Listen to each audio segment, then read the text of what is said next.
berbagi isu penting dan menarik. Saya Resta dan teman-teman saya Rizka, saya Linda, saya Sufi, saya Rika. Hari ini kita akan membahas perbandingan menarik antara kedua negara di Asia Tenggara, yaitu Thailand dan juga Singapura. Dalam podcast kali ini, kita akan membahas mengenai pemerintahan lokal dari kedua negara ini, mulai dari struktur pemerintahannya, pendidikan, ekonomi, sampai dengan lapangan pekerjaan. Jadi, siapkan diri Anda untuk sebuah diskusi yang informatif dan menarik. Mari kita mulai! Mungkin sebelum kita membahas lebih dalam lagi nih mengenai pemerintahan lokal dari kedua negara ini, sebagai awalan boleh banget nih diperkenalkan dulu gimana sih negara Singapura itu, gimana sih negara Thailand itu, seperti apa struktur pemerintahan yang dimiliki oleh kedua negara ini. Mungkin dari Singapura dulu. Singapura ini merupakan salah satu negara terkecil di Asia Tenggara yang memiliki luas 710 km persegi dan dihuni oleh 6 juta jiwa dari 4 komunitas utama, yaitu Tionghoa, Melayu, India, dan Eurasia. Nah, untuk bentuk negaranya sendiri, Singapura ini negara berbentuk republik parlementer di mana presiden menjabat sebagai kepala negara, sedangkan sistem pemerintahannya dijalankan oleh Perdana Menteri. Nah, untuk lembaga legislatifnya sendiri, di Singapura ini lembaga legislatifnya dijalankan oleh Singapore Legislature, yaitu Parlemen Singapura. Lalu untuk lembaga yudikatifnya dijalankan oleh Mahkamah Agung yang terdiri dari pengadilan banding, pengadilan tinggi, dan pengadilan-pengadilan yang lebih rendah lainnya. Begitu sih untuk Singapura. Oke, untuk Thailand gimana? Nah, kalau Thailand itu lebih luas ya dari Singapura. Luas Thailand sendiri itu 513.000 km persegi kurang lebih. Terus di sana itu untuk mayoritas penduduk itu beragama Buddha. Dan juga untuk fun fact untuk Thailand itu nggak ada yang menjajah. Beda kayak di Indonesia. Kalau Singapura ada ya. Inggris jadi. Kalau Thailand tuh satu-satunya negara di Asia Tenggara yang nggak pernah dijajah.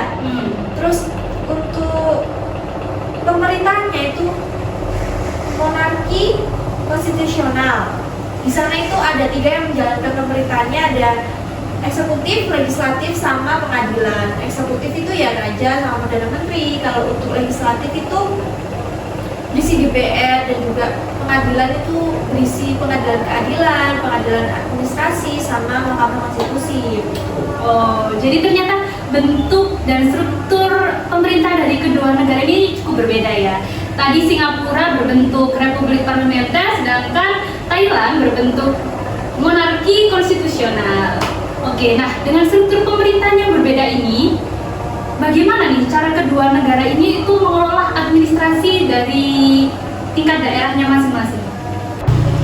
Singapura adalah negara dengan sentralisasi kuat. Meskipun terbagi menjadi beberapa daerah administratif, tingkat otonomi daerahnya sangat terbatas.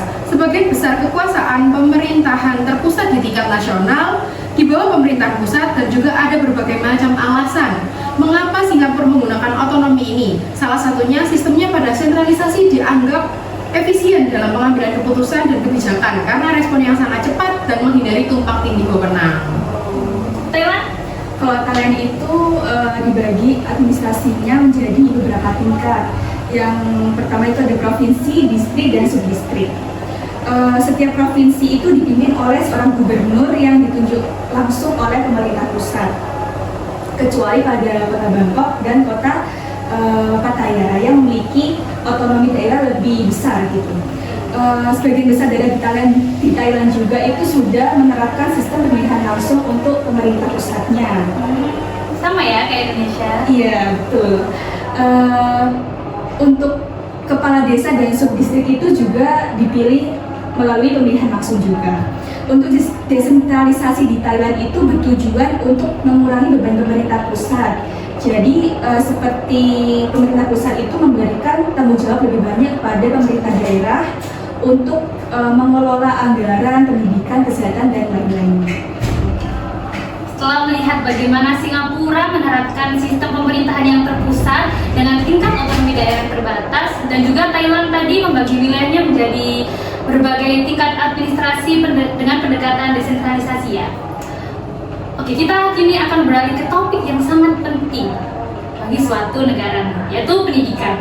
Bagaimana nih kebijakan pendidikan di kedua negara ini dipengaruhi oleh struktur pemerintahan mereka tadi? Apa aja perbedaan atau mungkin ada kesamaan dalam sistem pendidikan yang diterapkan oleh kedua negara ini? Mungkin Singapura dulu lagi. Pendidikan di Singapura ini diatur oleh Ministry of Education, yaitu lembaga yang bertanggung jawab untuk mengembangkan dan mengimplementasikan kebijakan pendidikan di Singapura.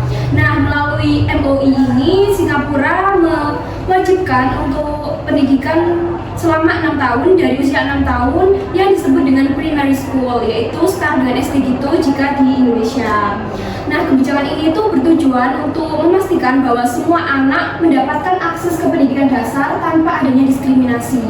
Tapi untuk selanjutnya, jika mereka ingin melanjutkan pendidikan ke jenjang yang lebih tinggi, mereka harus mampu melewati ujian nasional yang berbeda-beda sesuai tingkatannya. Nah, ini biasanya disebut dengan GCE, General Certificate of Education. Nah, inilah salah satu faktor yang membuat Singapura ini menjadikan sistem pendidikan terbaik di Asia Tenggara. Selain itu, kemajuan di Singapura ini juga didukung oleh banyak faktor lain. Misalnya yang pertama, fasilitas yang cukup memadai, juga pembelajaran yang modern karena mengintegrasikan teknologi ke dalam pembelajaran. Selanjutnya juga biaya yang disesuaikan dengan kemampuan rakyatnya, serta di Singapura juga tersedia berbagai bantuan finansial untuk pendidikan. Lalu yang paling penting juga kompetensi dari tenaga pendidiknya sendiri itu sangat berpengaruh ya. Di Singapura itu proses seleksi menjadi guru itu sangat ketat dan tingkat kesejahteraan guru di sana itu juga sangat diperhatikan seperti itu. Oke. Nah, kalau di Thailand tuh yang ngurus pendidikan tuh sama kayak di Singapura ya, oleh Ministry of Education. Terus di Thailand tuh pemerintahnya lebih memprioritaskan dari keterampilan anak-anak sih. Jadi pelajarnya itu keterampilannya sangat diprioritaskan. Terus di sana tuh juga wajib belajar 12 tahun ya, sama kayak Indonesia. Terus untuk pendidikan 12 tahun itu gratis dan dibagi menjadi Matayom 1-6, Kraton 1-3, sama Kraton 4-6. Untuk kayak pindah tingkatan gitu dari Matayom ke Kraton tuh diadakan ujian sekolah buat nentuin masuk mananya. Kalau di Singapura tadi kan ujian nasional ya, sesuai sama kompetensinya ya. Kalau di Thailand sepertinya sama kayak Indonesia sih, ujian sekolah terus masuknya ya terserah anaknya gitu, masuk mana sesuai nilainya gitu. Jadi ternyata sistem pendidikan di Thailand itu hampir sama ya, bahkan sama dengan Indonesia gitu, dengan mengutamakan pendidikan dasar wajib selama 12 tahun. Nah, sedangkan tadi Singapura itu pendidikan wajibnya ke 6 tahun ya. Sedangkan kemudian pendidikan selanjutnya itu ditempuh melalui jalur tes. Nah, tidak kalah penting dengan pendidikan nih teman-teman. Aspek ekonomi juga sangat penting bagi suatu pemerintahan nih. Dengan Singapura yang dikenal sebagai pusat keuangan dan perdagangan terbaik di Asia Tenggara, dan Thailand yang memiliki sektor pariwisata dan manufaktur yang signifikan, bagaimana sih kedua negara ini mengelola dan mengembangkan perekonomian mereka? Kalau dari Singapura sendiri, pada aspek ekonomi, Singapura adalah salah satu negara dengan ekonomi terkuat di dunia. Pertumbuhan ekonomi yang stabil dan berkelanjutan telah menjadikan negara ini sebagai pusat keuangan, perdagangan, dan industri yang sangat penting di kawasan Asia Tenggara. Ada beberapa karakteristik untuk ekonomi di Singapura, seperti menganut sistem ekonomi bebas yang sangat terbuka, sehingga pemerintah memberikan kemudahan bagi para investor untuk berinvestasi. Lalu ada pemerintahan Singapura memperhatikan kualitas sumber daya manusia, pendidikan, dan pelatihan yang baik sehingga menghasilkan tenaga kerja yang terampil dan juga produktif, serta stabilitas politik yang mendukung investasi sehingga sangat kondusif. Dan juga Singapura mendorong inovasi dan juga adopsi teknologi baru untuk meningkatkan produktivitas dan juga daya saing, serta letak yang strategis membuatnya menjadi pusat perdagangan di Asia Tenggara. Thailand gimana? Jadi kondisi ekonomi di Thailand itu yang pertama didorong pada sektor pariwisata ya, karena sektor ini yang paling besar. Pada sektor pariwisata ini menyumbang sekitar 20% dari PDB Thailand sebelum pandemi COVID-19. terutama pada kota Bangkok, Phuket, dan Chiang Mai yang menjadi destinasi utama nih di negara Thailand. Yang kedua itu Thailand menjadi pusat manufaktur di Asia Tenggara, terutama pada bidang elektronik dan otomotif. Ekspor negara Thailand yang paling signifikan itu seperti elektronik, otomotif, dan produk makanan. Yang ketiga itu yaitu pada sektor pertanian. Jadi pertanian di negara Thailand itu menjadi sektor yang penting ya, soalnya mempekerjakan sekitar 30% populasi di negara Thailand. Jadi komoditas ekspornya itu seperti beras, karet, dan gula. Dan yang keempat itu Thailand itu berupaya menarik investasi asing, terutama melalui inisiatif Eastern Economic Corridor. Jadi Eastern Economic Corridor ini berfokus pada pengembangan kawasan industri untuk teknologi tinggi, otomotif listrik, dan inovasi digital. Jadi hal ini bertujuan untuk membuat Thailand lebih kompetitif dalam sektor teknologi dan mengurangi ketergantungan pada sektor yang lebih tradisional. Oke. Jadi Singapura dan Thailand ini memiliki karakteristik perekonomian yang sangat berbeda. Singapura dengan ekonominya tadi yang kuat dan terbuka ya, telah menjadi pusat keuangan dan inovasi berkat investasi asing dan fokusnya itu pada SDM-nya tadi. Dan untuk Thailand itu mengandalkan sektor pariwisata dan manufakturnya dan berusaha untuk bertransformasi melalui inisiatif seperti Eastern Economic Corridor. Oke, kita lanjut ke topik berikutnya nih, mengenai pelayanan publik. Bagaimana kedua negara ini tuh mengelola pelayanan publiknya untuk mendukung kesejahteraan masyarakat pada negara masing-masing. Singapura? Untuk kualitas pelayanan publik di Singapura ini terkenal sangat baik ya, karena ini dapat dilihat dari pelayanan publik yang cenderung responsif terhadap keluhan masyarakat, tepat waktu dan efisien dalam memberikan pelayanan, serta akuntabel dan transparan dalam proses pengambilan keputusan. Nah, kunci utama dari pelayanan publik yang berkualitas di Singapura ini adalah dengan mengintegrasikan teknologi untuk bisa mencapai modernisasi pelayanan publik.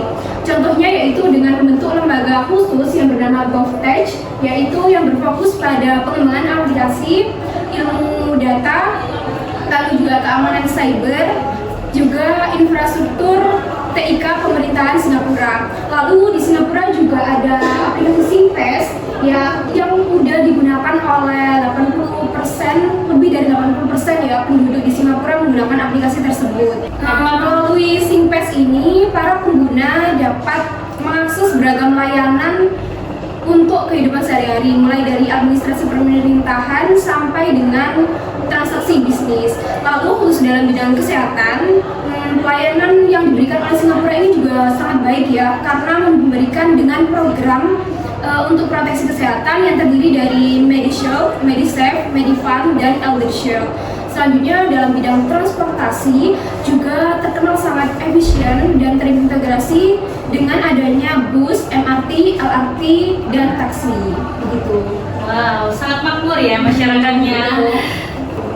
Oke, selanjutnya Thailand. Kalau pelayanan publik di Thailand tuh kurang lebih sama kayak Indonesia ya. Kalau di versiku itu fokus ke pelayanan publik di bidang kesehatan. Jadi di kesehatan itu beberapa tahun yang lalu tuh banyak lah kayak kesenjangan di pelayanan publik kesehatan itu. Contohnya tuh kayak di pelayanan publik kesehatan tuh Thailand tuh ngadain sistem kasta gitu. Jadi orang yang kastanya tinggi di pekerjaannya itu dapat pelayanan publik yang bagus. Kalau orang yang kayak mendapat pekerjaan yang lebih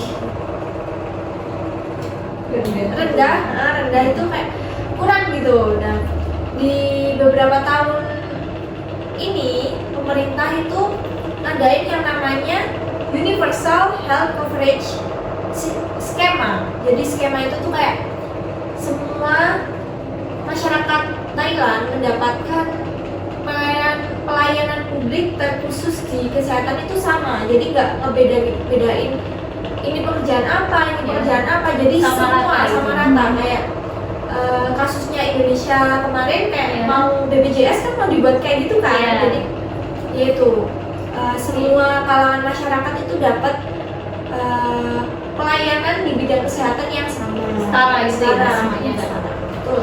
Oke, dari keduanya jadi terdapat perbedaan yang cukup signifikan ya antara Singapura dengan sistem yang sangat responsif dan efisien yang telah memanfaatkan teknologi melalui seperti tadi ada GovTech dan aplikasi SingPass untuk mempermudah akses masyarakat terhadap layanan ya.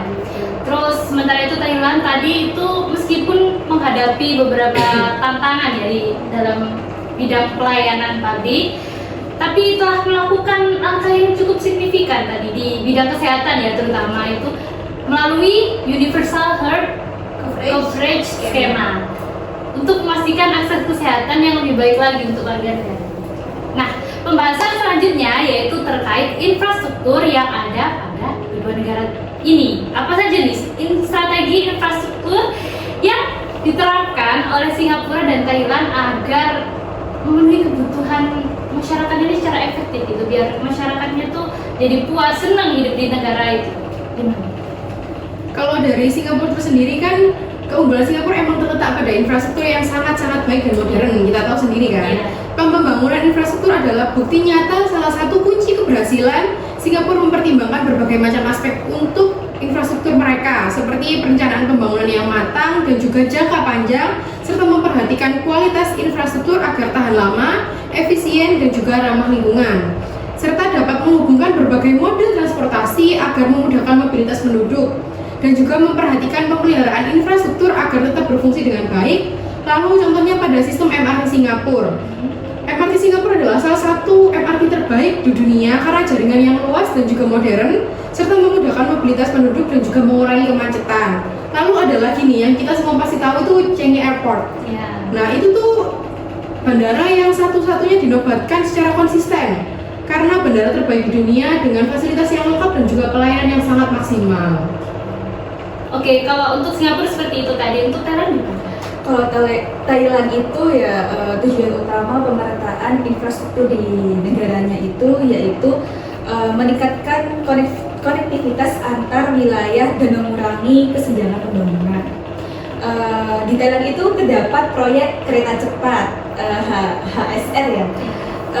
Jadi tujuannya ini untuk menghubungkan Kota Bangkok dengan kota-kota besar seperti Chiang Mai dan Nong Khai yang diharapkan dapat mempercepat mobilitas orang dan barang serta mendukung pertumbuhan ekonomi di daerah-daerah terpencil itu.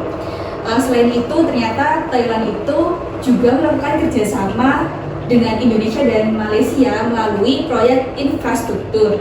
Jadi tujuannya itu untuk memperkecil kesenjangan antar wilayah. Jadi kebijakan ini, kerjasama ini mencakup pembangunan transportasi, perumahan dan fasilitas umum. Oke, jadi Singapura dan Thailand itu mengambil pendekatan yang sangat berbeda gitu. Jadi punya infrastruktur yang karakteristiknya masing-masing lah setiap negara itu. Singapura yang tadi menunjukkan keunggulan dengan infrastruktur yang sangat modern bisa dibilang dan terintegrasi yang direncanakan secara matang. Seperti sistem MRT tadi, dan ini yang paling terkenal ya di dunia, semua orang masih tahu yaitu Changi Airport. Dan kalau Thailand tadi itu lebih fokus ke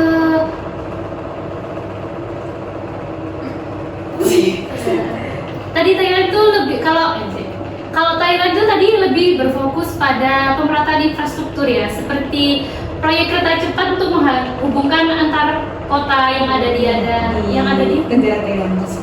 Nah, terus habis itu juga mendukung pertumbuhan ekonomi di daerah yang kurang berkembang. Nah, infrastruktur dan kesejahteraan masyarakat itu kan saling berhubungan ya, teman-teman. Jadi, kalau infrastruktur di suatu negara itu baik, pasti kesejahteraan masyarakat itu pasti juga ikut meningkat kan. Nah, jadi bagaimana nih tingkat kesejahteraan masyarakat di kedua negara ini dengan infrastruktur yang udah kalian sebutin tadi? Kalau di Singapura itu kesejahteraannya terbilang sangat tinggi ya, karena menurut Indeks Kemakmuran Dunia, Singapura ini menduduki peringkat pertama di Asia Tenggara dengan skor 79,05. Nah, ini kan jadinya menunjukkan bahwa di Singapura itu kondisi ekonomi dan sosialnya itu cukup stabil ya. Lalu ini tuh karena didukung juga karena pemerintahnya itu mensejahterakan rakyatnya di bidang ekonomi, kesehatan, dan juga pendidikan. Contohnya yaitu mereka menyediakan subsidi perumahan untuk keluarga yang berpenghasilan rendah dan sudah dihuni oleh sekitar 80% penduduk di Singapura. Selain itu, kemajuan kesejahteraan rakyat di Singapura ini juga didukung oleh pemerintah. Dilihat dari kemarin ya, pas pandemi itu, meskipun mengalami resesi akibat pandemi, pemerintah Singapura itu masih tetap memberikan stimulus yang signifikan dalam bidang ekonomi untuk masyarakatnya, agar masyarakatnya itu dapat tidak jatuh miskin gitu loh, dapat tetap stabil lah ekonominya begitu. Sangat menarik ya. Kalau untuk Thailand gimana? Kalau Thailand kan di Singapura tadi yang terbaik ya di Ya, Asia nomor Tenggara. satu. Di Thailand tuh nomor 4 dengan skor 60,51, dan untuk pendapatan per kapitanya itu Thailand tuh cuma sebesar 6,453 dolar USD. Dan Thailand ini sekarang lagi proses dari masyarakat yang kurang jadi masyarakat yang sejahtera. Berarti masih berkembang gitu Masih ya. berkembang. Dan untuk di Singapura tadi kan bantuannya berupa rumah ya, rumah apartemen gitu. Kalau di Thailand tuh bantuannya berupa uang, langsung tunai kepada masyarakat yang memang memegang kartu kesejahteraan. Jadi nggak semata-mata untuk masyarakat semuanya, untuk semuanya. Jadi untuk beberapa masyarakat yang memang memegang kartu kesejahteraan. Terus untuk di Thailand juga pemerintah tuh memberikan stimulus kepada anak-anak muda yang belum kerja gitu loh. Kayak dewasa-dewasa yang belum kerja itu diberikan stimulus buat mereka tuh makin bersemangat untuk cari kerja gitu. Terus pemerintah Thailand juga memberikan beasiswa kepada anak yang kurang mampu lewat the Equitable Education Fund gitu. Diakomodasi gitu ya. Diakomodasi. Jadi perbedaan antara Singapura dan Thailand ini menjadi sangat jelas ya setelah kita mendengarkan penjelasan dari teman-teman. Singapura dengan peringkat tertinggi nomor 1 di Asia Tenggara dalam indeks kemakmuran dunia menunjukkan komitmen pemerintah itu memastikan bahwa kesejahteraan masyarakat itu melalui berbagai program sosial gitu, mulai dari bantuan perumahan tadi hingga stimulus. Nah, sementara itu dari Thailand dengan peringkat nomor 4 ya, nggak terlalu jauh dari Singapura. Pemerintahan Thailand itu telah melaksanakan berbagai inisiatif tadi kalau dilihat, seperti bantuan langsung tunai dan pemberian dompet digital serta beasiswa bagi anak yang kurang mampu ya. Oke, lanjut saja ke topik berikutnya, yaitu bagaimana sih penerapan kebijakan pada masing-masing negara. Gimana nih? Untuk Singapura sendiri, sistem pemerintahan itu dikenal sebagai sistem pemerintahan yang efisien dan juga tegas karena kebijakan mereka itu memiliki karakteristik seperti diarahkan pada hasil yang konkret dan terukur, serta berfokus pada target dan juga evaluasi kinerja, serta partisipasi masyarakat sangat dihargai dalam proses pembuatan dan juga evaluasi kebijakan, lalu memanfaatkan teknologi yang ada dan juga data secara maksimal untuk mendukung pengambilan keputusan secara akurat dan juga transparan, serta bekerjasama dengan sektor swasta untuk mencapai tujuan bersama. Lalu kebijakan yang telah diterapkan akan dievaluasi secara berkala untuk melihat keefektivitasannya. Oke, Thailand gimana? Kalau Thailand ya, jadi aku mau jelasin penerapan kebijakan di beberapa sektor di Thailand. Jadi yang pertama itu kebijakan pariwisata dan ekonomi kreatif. Jadi pemerintah Thailand itu mendukung sektor pariwisata dengan visa on arrival, pengembangan destinasi, serta program Thailand 4.0 yang program ini itu berfokus pada inovasi dan teknologi. Yang kedua yaitu kebijakan pertanian. Jadi kebijakan ini mencakup upaya untuk memperluas ekspor produk pertanian di negara Thailand ya, khususnya beras, aren, dan lainnya. Yang ketiga yaitu kebijakan pendidikan. Jadi Thailand ini melakukan reformasi pada kurikulum mereka dan menjadikan bahasa Inggris itu sebagai bahasa kedua di negara tersebut. Dengan menerapkan adanya bahasa Inggris ini ya, ternyata itu tujuannya untuk meningkatkan daya saing tenaga kerja di ASEAN.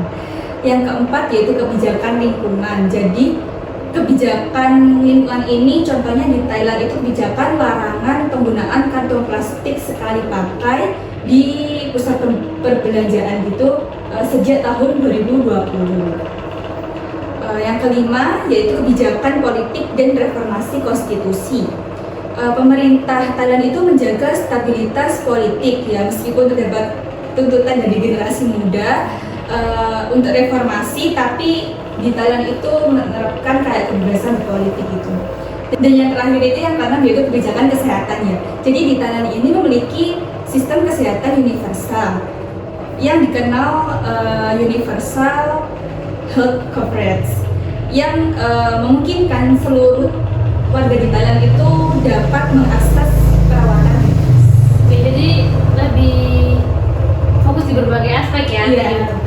Nah, penerapan kebijakan di kedua negara ini tuh sangat menarik karena punya ciri khasnya masing-masing. Singapura yang terkenal dengan sistem pemerintahannya yang efisien, tegas dan berbasis data, yang memastikan bahwa setiap kebijakan itu diarahkan pada hasil yang konkret dan partisipasi masyarakat dan evaluasi berkala menjadi kunci dari proses pengambilan keputusan di Singapura. Nah, untuk Thailand tadi menerapkan berbagai kebijakan mulai dari sektor pariwisata, pertanian, dan juga pendidikan seperti adanya Thailand 4.0 dan reformasi pendidikan, kemudian kebijakan lingkungan dan kesehatan seperti larangan penggunaan kantong plastik dan sistem kesehatan yang universal tadi. Oke, akhirnya sampai juga di pertanyaan yang terakhir nih, yaitu terkait bagaimana sih kondisi lapangan pekerjaan di kedua negara ini. Pasti berbeda ya, karena kan tadi kita lihat beberapa aspek tadi itu sangat-sangat berbeda gitu. Jadi gimana sih lapangan pekerjaan di kedua negara ini? Untuk Singapura gimana? Kalau di Singapura ya, setelah melewati masa pandemi itu, pasar tenaga kerja di Singapura itu menunjukkan banyak perbaikan ya. Yang jumlah lapangan kerja yang tersedia saat ini itu sekitar 75.600 dari yang sebelumnya itu hanya 66.800 lapangan kerja yang tersedia.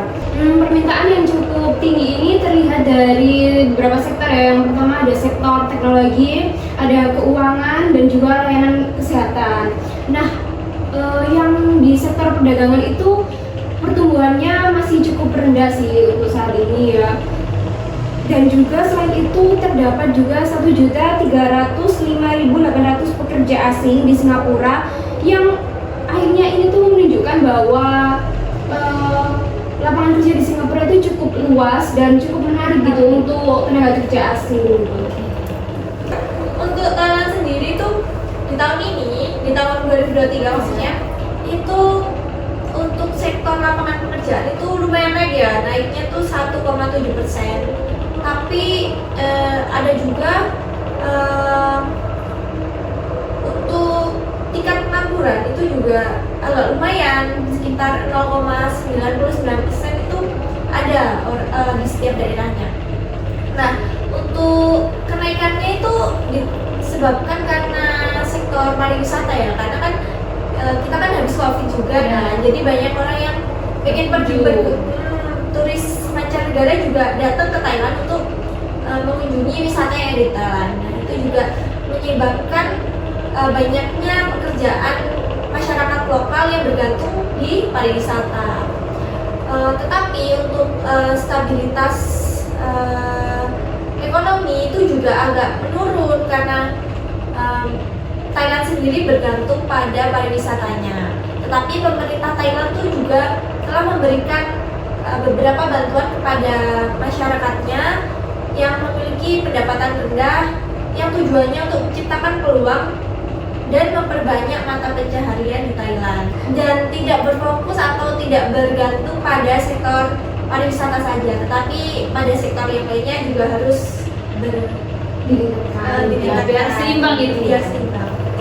melihat pasar tenaga kerja di Singapura dan Thailand ini, kita dapat melihat itu perbedaan di mana Singapura tadi menunjukkan pemulihan yang signifikan ya setelah pandemi dengan jumlah lapangan kerja yang melebihi tingkat pra-pandemi. Jadi setelah pandemi malah makin banyak gitu ya. Dan permintaan tinggi di sektor teknologi, kesehatan, dan layanan keuangan. Dan keberadaan pekerja asing tadi yang disebutkan itu menandakan bahwa Singapura itu punya daya tarik sendiri gitu di dunia lapangan pekerjaan. Dan untuk Thailand sendiri itu masih bergantung pada sektor pertanian dan pariwisatanya yang menjadi penyokong utama lapangan pekerjaan yang ada di negara Thailand. Tapi meskipun ada peningkatan dalam jumlah lapangan pekerjaan tadi, tingkat penganggurannya juga masih relatif tinggi ya. Oke, kesimpulan lagi teman saya itu. Gak apa-apa, 21 menit kita. 21 menit ini. Kakak stop. Oke, jadi kesimpulannya dari obrolan kita tadi itu ternyata Singapura dan Thailand itu memiliki perbedaan yang signifikan dalam berbagai aspek ya teman-teman. Termasuk dalam sistem pemerintahannya tadi, kemudian pendidikan, ekonomi, sampai dengan lapangan pekerjaan pun juga berbeda gitu. Dan Singapura juga menunjukkan kemajuan yang lebih signifikan dibandingkan dengan Thailand, di mana pendidikannya tuh lebih terstruktur dengan baik, kemudian pemerintahnya juga lebih efisien, ekonominya juga kuat dan terbuka, serta pelayanan publiknya yang sangat baik. Dan tidak lupa juga infrastruktur yang dimiliki oleh Singapura itu sangat modern dan tingkat kesejahteraan masyarakatnya tuh juga sangat tinggi gitu. Jadi hal tersebut tuh menjadi keunggulan dari negara Singapura. Sedangkan Thailand masih menghadapi beberapa tantangan di beberapa aspek gitu ya, termasuk aspek pelayanan publik dan juga kesejahteraan masyarakat. Tapi meskipun memiliki potensi di sektor pariwisata dan pertanian, Thailand ini masih perlu melakukan inovasi gitu pada aspek perekonomiannya dan juga melakukan perbaikan lagi dalam kebijakan publiknya. Oke teman-teman, terima kasih banget yang udah dengerin kita ngobrol tadi, yang telah bergabung dengan kami dalam diskusi hari ini tentang perbandingan antara Singapura dan Thailand dalam berbagai aspek, mulai dari pemerintahan lokalnya hingga lapangan pekerjaan. Nah, kita telah melihat nih bagaimana kedua negara ini tuh menghadapi tantangan dan memanfaatkan peluang yang ada untuk meningkatkan kesejahteraan masyarakat mereka gitu kan. Dari pendekatan Singapura tadi yang berbasis teknologi dan juga efisiensi, hingga upaya Thailand untuk memperkuat sektor pariwisata dan pertaniannya. Nah, jadi jelas banget ya bahwa setiap negara itu memiliki strategi yang berbeda-beda gitu, namun saling menginspirasi.